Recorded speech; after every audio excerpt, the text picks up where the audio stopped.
Post పెళ్లి చూపులు మీకు బాగా అప్లాజ్ పెద్ద పెద్ద stars, star directors, star producers నుంచి వచ్చింది. I remember Mahesh Babu, Venkatesh, Rana. I think వాళ్ళ మాటల్లో కూడా దే వర్ వెరీ ఇమోషనల్. అంటే ఊరికే ఏదో అప్రిషియేట్ చేసి చాలా బాగుంది, అద్భుతమైన సినిమా అని చెప్పకుండా నాని లాంటి వాళ్ళు అందరూ ఎవ్రీబడి జెన్యూన్గా, ఆనెస్ట్గా they've appreciated. So how did you feel at that point of time తారు? I felt overwhelmed, ma'am. ఎందుకంటే I knew that it was not just welcome to the industry, మంచి ఫిల్మ్ చేశారు అదంతా లేదు. Heart felt comments. నాగార్జున గారిది phone వచ్చినప్పుడు I remember Lata was almost fainting అనమాట. I said Nagarjuna sir అంటే she was yelling. So I know the kind of thing in we seen them children. అయితే వాళ్ళు ఫోన్ చేసినప్పుడు my mind was somewhere else, కానీ they were trying to be very genuine. They were saying, this is really good, technically this is really sound, how did you manage to do this? They asked me questions about sync sound. Venkatesh garu aithe was like, this is the kind of film I wanted to do, man. And I say helpoinaru anamata. So all these genuine comments when you see this, I think it's a good pat on the back, and like as a cinema lover you feel very happy, and it's definitely encouraging. And ముందు చాలా responsibility పెరిగిపోతుంది అంతే. You don't want them to look down upon you next film. So అదొక్కటే ఉంటుంది అనమాట I think. But ఇంత జరిగినా కూడా ఇవాళంతా మీరు కూర్చొని ఇంత హ్యాపీగా, ఆనందంగా దాని గురించి మాట్లాడుకుంటున్నారు. బట్ ఆ సినిమా అసలు అవుతుందా అవ్వదా అన్న ఒక దారుణమైన సిచ్యువేషన్ మీరు ఫేస్ చేశారు కదా. ఎన్నేళ్ళు ఆ స్క్రిప్ట్ పట్టుకొని తిరిగారు? ఎంతమందిని కలిశారు? ఎవరెవరి నుంచి మీకు నిజంగా అంటే హ్యూమిలియేషన్ అనటానికి లేదు కానీ, బట్ ఒక డిస్బిలీఫ్, లేదు ఇది అవ్వదు, యూ కాంట్ డూ, మేము యాక్సెప్ట్ చేయము అని ఆ సందర్భాలు ఎన్ని జరిగాయి మీకు? That is a lot. అంటే దీనికంటే ముందు I had another script called BTech. అది I went to Suresh Babu sir and I pitched it out to him. He did not approve of the second half changes అనమాట. బట్ అది technical problem మళ్ళీ, because what he said is absolutely right. నేను ఇప్పుడు మళ్ళీ ఆ script నేను తీయడం లేదనమాట. The reason behind that is obviously because of technical reasons.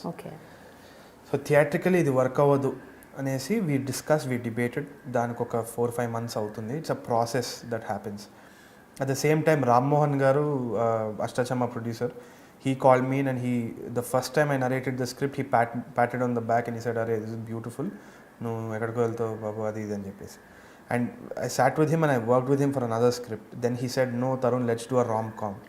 Then I argued with him, "Sir, నేను rom-com చేయను, నేను ఎందుకు చేస్తాను? నువ్వు rom-com చేయాలి, చెప్పేది విను అది ఇది." ఇష్టం వచ్చేది ఆర్గ్యూ చేసేది అనమాట ఆయనతో. అంటే he was like more like a friend group guy. So he took another 1 year working with him, and he genuinely wanted me to do it. And at time lo, he was adamant about certain things, I was adamant about certain things. We fought it out, and eventually ఇప్పుడు చూస్తే నేను rom-com చేశాను. He pat me on the, he met me recently and he said, "చెప్పినా కదా నీకు." So I worked with all these people, and దాని తర్వాత I met Lakshmi Manchu garu. She is a beautiful human being. Whatever said and done, వాళ్ళ ఇంట్లో అయితే felt like family member. Every time I went there, some great food. She has one theatre, we use to watch films, enjoy, we use to discuss cinema. It was absolutely fascinating. They were, and that point of time I remember dad's health was also not doing well. There was lot of frustrations in my life as well. She use to call me, "how you feeling, దా కూర్చో" అని చెప్పేసి we use to talk about the film industry, we use to talk about cinema. And she love the script. అనుకోకుండా title చేశాను actually అప్పుడు. She love the script, she cried the first time I narrated it. And then she, her husband and the entire team of Manchu entertainments, వాళ్ళందరితో కూర్చోబెట్టి we had a narration.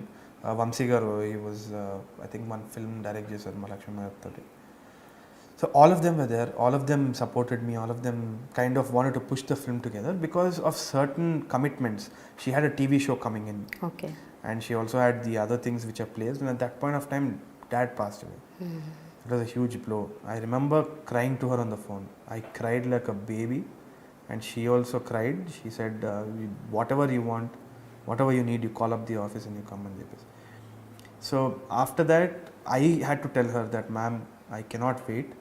నేను సంవత్సరికం ముందు cinema చేద్దామని promise చేశాను, మమ్." I told my మమ్, సంవత్సరికం ముందు నేను cinema తీస్తాను ఇంకా, నో మోర్ వెయిటింగ్ అని. I was on one huge fire.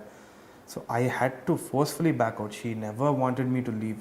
She never wanted that script to go out. She believed in it 100%, more than all these other people. So after that I went to PVP sir, narrated it to PVP sir, I narrated it to Nagarjuna, I narrated it to Varun Tej garu, I narrated it to Niharika Konidela. All these people I narrated it to. And they wanted to hear the script, see what's good and what's not. కాకపోతే the only thing is all of them liked the script at some stage, but ఒకటి వచ్చేసి వాళ్ళు వద్దనడానికి కారణం కూడా ఒకటే, ఎందుకంటే they don't know కొత్త డైరెక్టర్ని. ఇప్పుడు if I have some money, నా దగ్గర ₹1,00,00,000 ఉంది, ఇప్పుడు నా ఓన్ ఫ్రెండ్ వచ్చినా కానీ I will doubt so many things. So I don't think it's an industry behaviour, it's a human behaviour. అంటే మనము నమ్మొచ్చా నమ్మలేమా అనేది we have to prove it slowly I think. And ఇదంతా it's a part and parcel of the game. You don't know ఎవరికి ఏం రాసిపెట్టినో, you don't know. And eventually landed up on Raj Kandukuri గారు. I thought he'll be the last person to produce it. I told him, sir, ఇది చేస్తారా అంటే, చేసేద్దామమ్మా అన్నా. కాదులే sir, అప్పుడు మీరు నమ్మలేదు. నేను నమ్మలేదు. I thought, ఓకే సర్లే దీంతో కూడా ట్రావెల్ అవుదాం చూద్దామని చెప్పేసి. Because everybody's intentions are nice. I can't say that, somebody ruined my career and my life for so many years అని చెప్పలేను. ఎందుకంటే వాళ్ళ పరిస్థితులు అలా ఉన్నాయి, నా పరిస్థితులు అలా ఉన్నాయి. We tried to travel together, it didn't work out. Raj sir, it just clicked. He got up and he said, నేను డబ్బులు ఇస్తానమ్మా. బయట కార్ చూసినాను, ఇట్లా ఆడి కార్ ఉంది, BMW ఉంది. సరే చేయొచ్చేమైనా.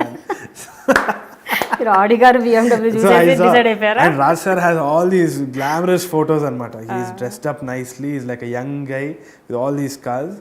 సో మేబీ ఒక్క కార్ టైర్ అమ్మినా మన సినిమా వచ్చేస్తుందేమో అని చెప్పేసి I told him also, sir me car సగం అమ్మేస్తున్నా.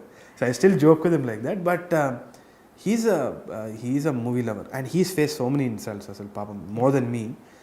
9 flops he's had, 8 or 9 flops or something, with a good intention only. Chana manchi intention tho ayana kuda cinema industry lo vacharu, but it just didn't work out for him. So I didn't know if it was going to happen. Somehow in 1 week he got everything together. Yash sir anesi Yash Rangineni garu UK nunchi we got another investor. Okay, let's invest 35 lakhs. We are just experimenting. This is just experiment అని చెప్పేసి he told Yash sir also said the same thing. Let's give this boy freedom. Let's see what he does. ఇన్ని చేసినాము, ఇది చేస్తే ఏముంది అని చెప్పేసి that's how they left it. And ఒక్క ఇంటర్ఫియరెన్స్ లేకుండా, ఒక్క ఇది లేకుండా, మేబీ అది లక్ అని చెప్పుకోవాలి. ఎందుకంటే probably if I had work with somebody else they would have interfered. వాళ్ళకు కూడా they would have had some cinema knowledge and they would have interfered and ఇది అది కాదని. It wouldn't have been the cinema that it is now. Veelu, they just left me. They said, do whatever you want, maakem sambandham ledani. So I think that worked. So I look at it as a very big learning experience, ma'am. కానీ ఒక్కటి వచ్చేసి one good thing that I did was I was like a fish out of water.